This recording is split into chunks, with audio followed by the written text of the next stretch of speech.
So, today on the bench we are going to take another look at this Rohde Schwarz CMU200, but we're going to take a look at the software side of it instead of the hardware side that we've already taken a somewhat small look at.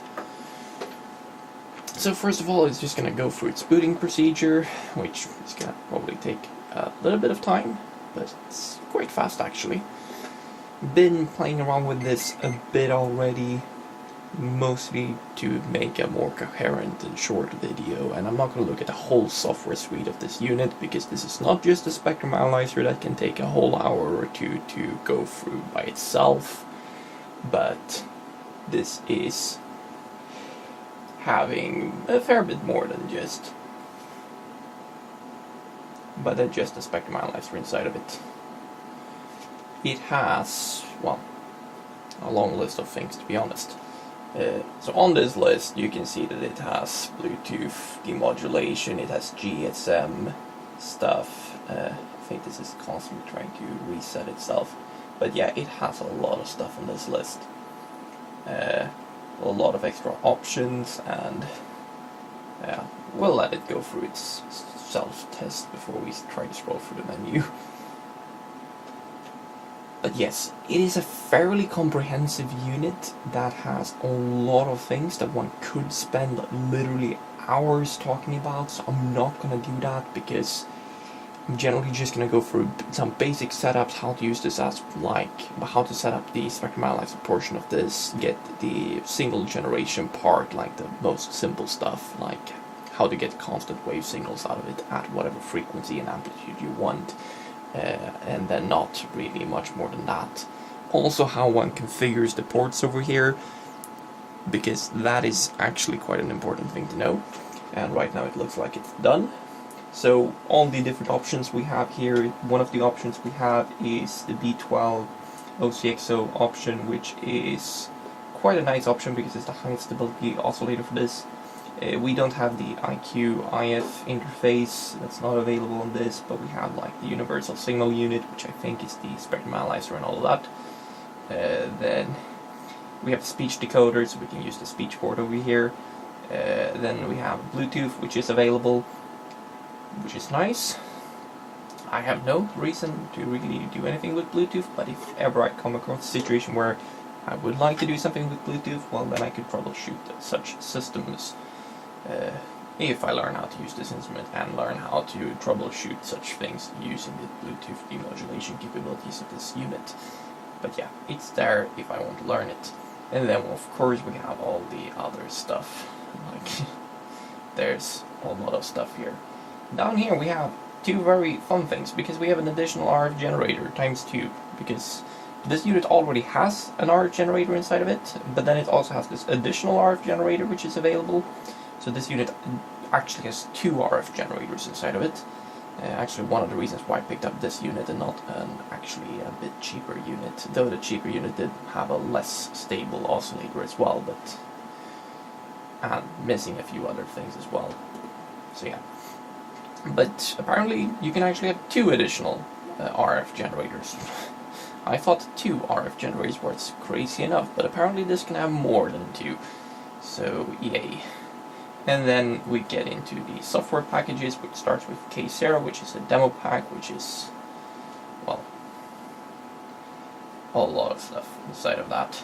I don't really have that anymore, but...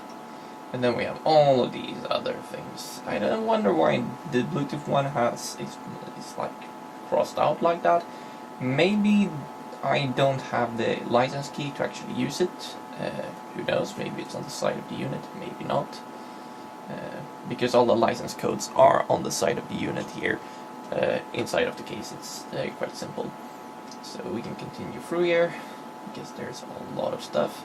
This is actually using an Intel Celeron mobile processor with 256 megabytes of RAM, because that is huge. It's enough for this instrument. It probably runs some form of stripped down version of I don't know what, but it works. It's quite nice, to be honest. And then we can press the continue button, getting into the spectrum analyzer. which is nice. This actually leaves off where I last had it, which is apparently having the signal in over here on port 1, generating a signal on port 2, which also is on for some reason. Don't really like that fact. So we can go in here, then we can press the on-off button, and then it turns off. How to set up these ports: one goes down here to the RF, so it's up. So one presses this connect control up here, one gets into this menu. One can also click here on the spectrum, or generator it is, again, and then one gets into another menu to have all of these options. I think it's the same options, they're just seeming to be presented differently. Then you can press again and you get this presentation instead, and same goes for the analyzer. So you have the basic analyzer stuff, and you can press it again and you practically have the same stuff once more, in case this was too much to think about. But yeah, quite nice. So we have the RF level, which is practically our reference, how it's going to work, like do we want the manual or auto, nothing special. Then we have what type of RF, like attenuation system we're going to use. So it's under normal. We have also a low noise and low distortion. I like to have it in low noise. It really doesn't matter for the stuff I'm doing. For general measurements, it's not a big difference. There is smaller differences between them. The low noise one, it has a lower noise floor. The low distortion one is obviously having lower distortion. The normal one is just, it's normal. Nothing too special about them. You can notice differences while using them on the other hand. Let's go back to the generator setting. These buttons I don't really like, because if you just press on them, then they actually go downwards, which is really weird.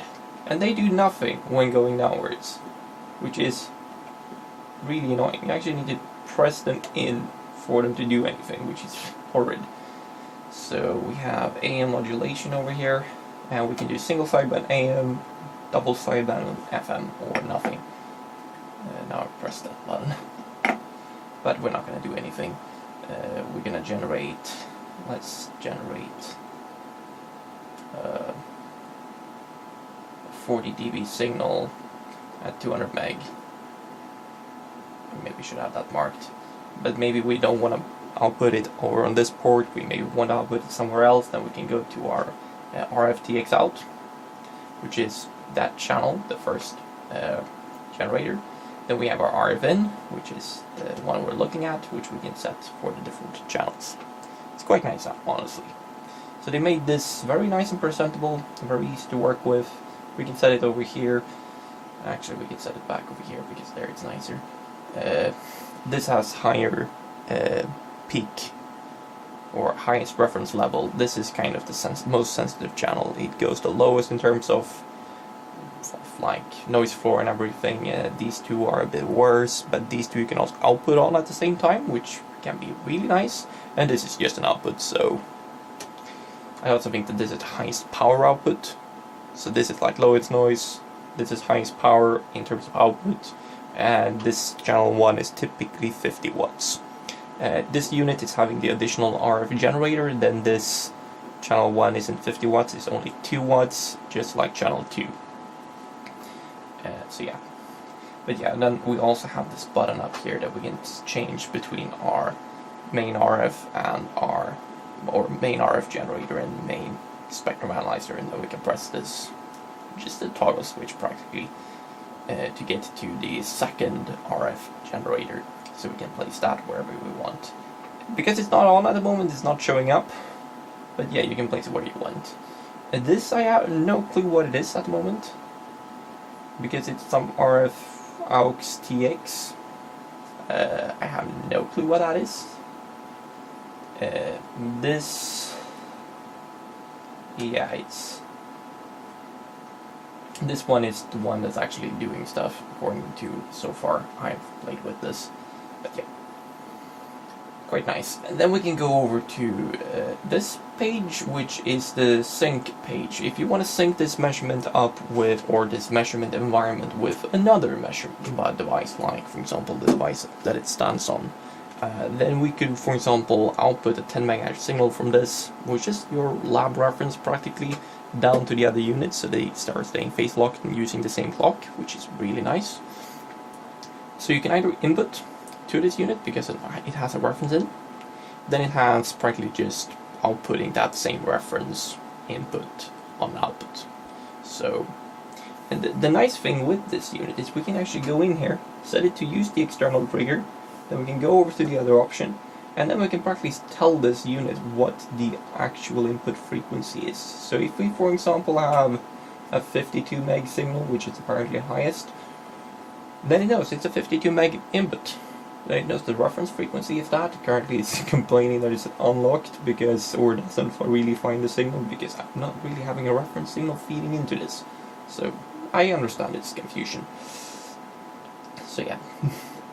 Or you can set it all the way down to 100 kilohertz, which is a very, or 10 kilohertz actually, which is a very low reference signal.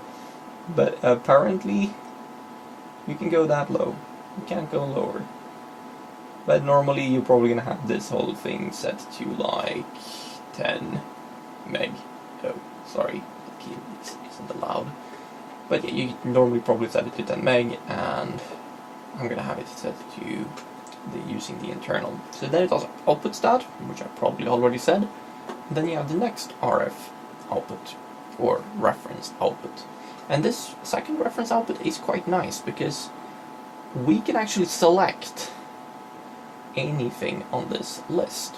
We can't really synthesize our own frequency. We can only select from this list, which doesn't go down to 1 meg for some strange reason. Like 1 meg ref as an output would have been useful, because I can to a degree see that some instruments might use it. Then that's the standard 10 meg.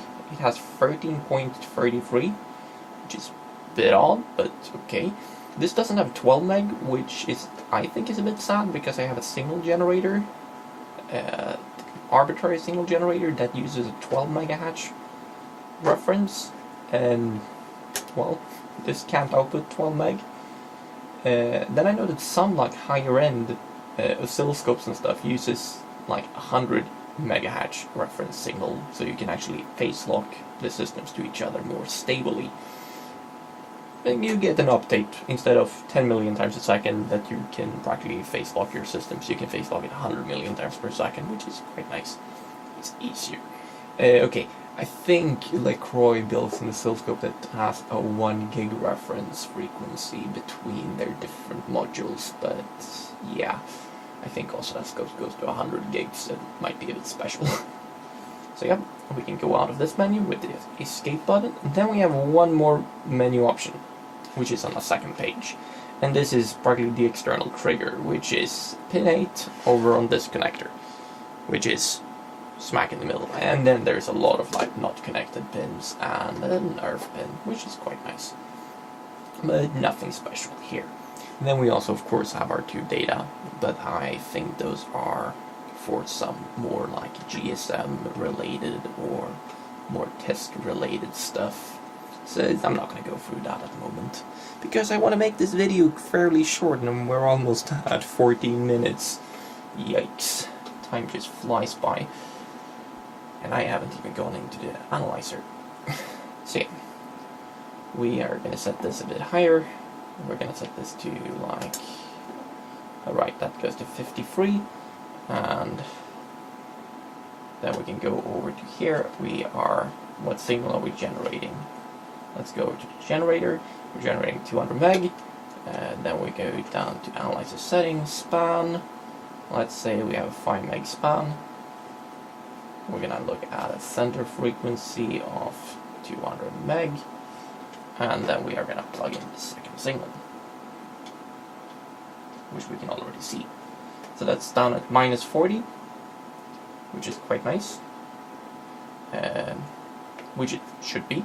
Now, okay, this coaxial cable here is actually fairly long, so I don't really know how many dB we're losing within this rat's nest, though it's down at a fairly low frequency of only 200 hertz or 200 megahertz, so this is probably not all too lossy at these low frequencies. If we were to, for example, say that this was, we say 2.5 gig, not 2.59, 2.9 or 2.5 gig, and Then if we go back here, we should probably also set this over to not mode. Is it trigger source? No. Reference level. Where is it? Oh right, it's over here, display mode. We're not going to show the maximum, which is practically the maximum it has ever recorded since you like triggered the system, which is quite nice. Now we have the minimum. So these two are kind of static things until you reset the environment. But then you can also change this to the average, which is really nice flat response there, or you can just set it to the current, which we currently don't have anything there. So let's go to 2.5 gig span. There's our new tone. We can actually put a marker on that, and we can see we have a few decimals of discrepancy there, but so if we center on that marker and then go into here, change the span down to, we say 10K, then we have this freaking thing, which isn't really all that helpful because we only use a 20 kilohertz resolution bandwidth. So we can lower this and we can see that we're way off. So we can go down to 100 Hertz, which is quite impressively low, to be honest. Okay, I know that a fair few entry-level spectrum analyzers might only have like a 1 kilohertz resolution bandwidth, which is actually quite respectable. So with a 1 kilohertz resolution bandwidth, this thing is gonna look like this, which, well, you can see it, not more than that. Let's change our reference level down a little, so we can see more of that noise floor. So yeah, but this unit goes down to 100. Actually, it goes down to a tenth of that. But it takes so much time for it to actually sweep across because it's currently just over here. So it's not really all that useful if you're looking at a 10 kilohertz span. But you can go down to like a 250 hertz span, and it's a bit faster. So it's quite decent. And now we can see that our marker is a little bit off. We can also see the second marker, which is just a relative offset I have from the first marker, but we can turn that off. Then we can actually just center this marker again, which is quite fun because this one is also going to just be steadily offset from that because I've set it to be a relative. You can also set it to be an absolute, and then it's not going to follow around the other marker if you set this or recenter this or something like that. So yeah, quite nice features, but if they're useful or not is up to you to decide. Then we of course have other options within this unit, if I can remember how to get to them. Because the thing with this unit is it's quite the beast. Is it this one? Okay, here we have power, which doesn't really tell us anything. Let's go over to the analyzer. We have, let's turn this on. So here we have our frequency, which it thinks is 1 gig. So yeah, the frequency counter within this unit doesn't really like our signal. It thinks it's 1 gig, and last time we checked it was 2.5 gig. But we can probably fix that by just increasing the power a little. Let's increase it to -25. And it should probably, it still thinks it's 1 gig. Where are you measuring? Because we should expect 2.5 gig and not 1 gig. So I wonder what it's measuring. Then we can see our power levels here, which, yeah, it's a good question what these power, well, where it's actually measuring. Let's see if it's stated over here. Analyze the level, analyze the setting, generator. Okay, yeah, it's ramping mode. How nice.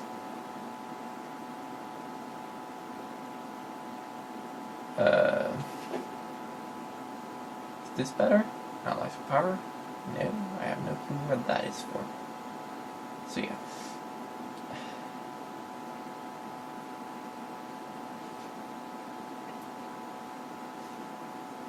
Frequency. Okay, you're measuring at 1 gig. Okay, let's go to 2.5 gig. That might help. So okay, there we have 2.5 gig. So that's the frequency we're measuring. And what power? Current power is minus 30, or yeah. We're saying 25, so we have about 25 dB loss in the cable, which seems fairly reasonable.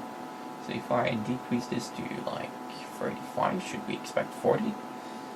And no, it didn't really change. Weird.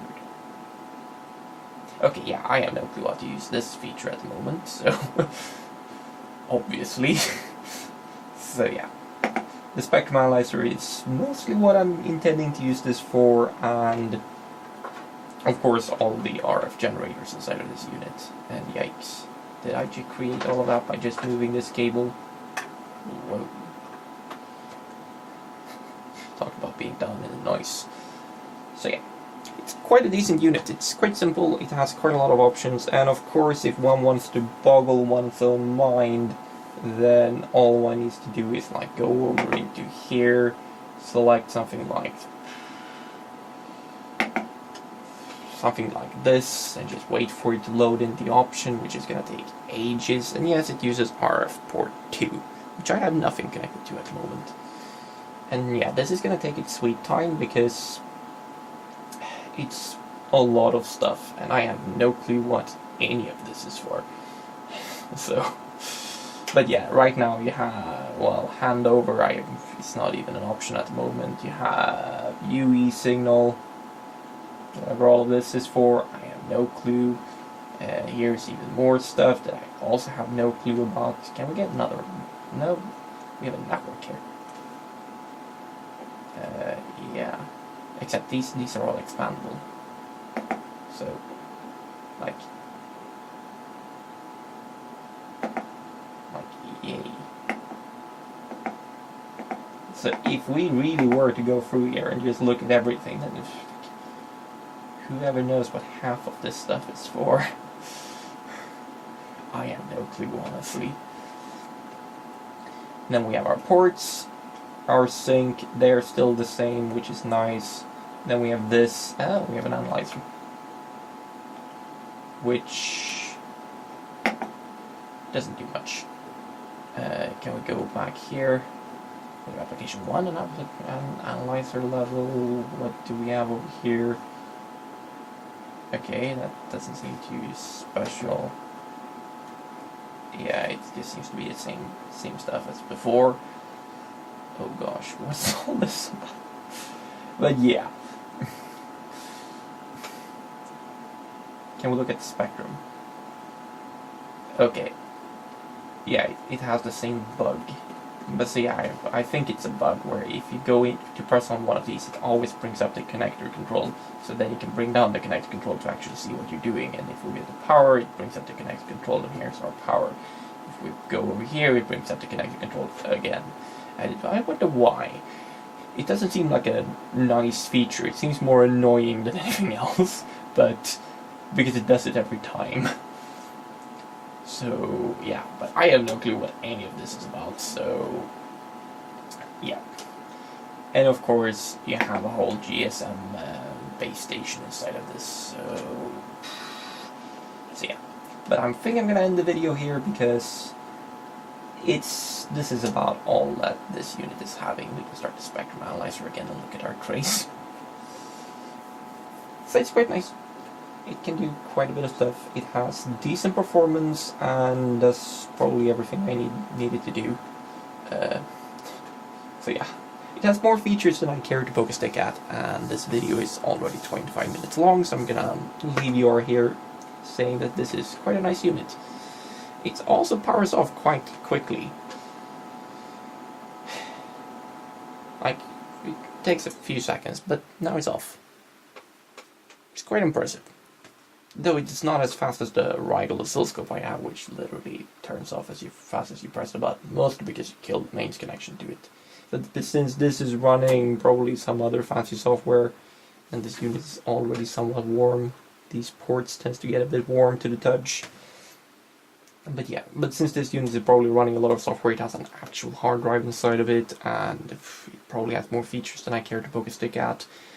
It probably does want to actually have a bit of time to turn off, and they do recommend manual, that you turn it off properly and actually wait for it to turn off, rather than just pulling the mains cable out of it. So,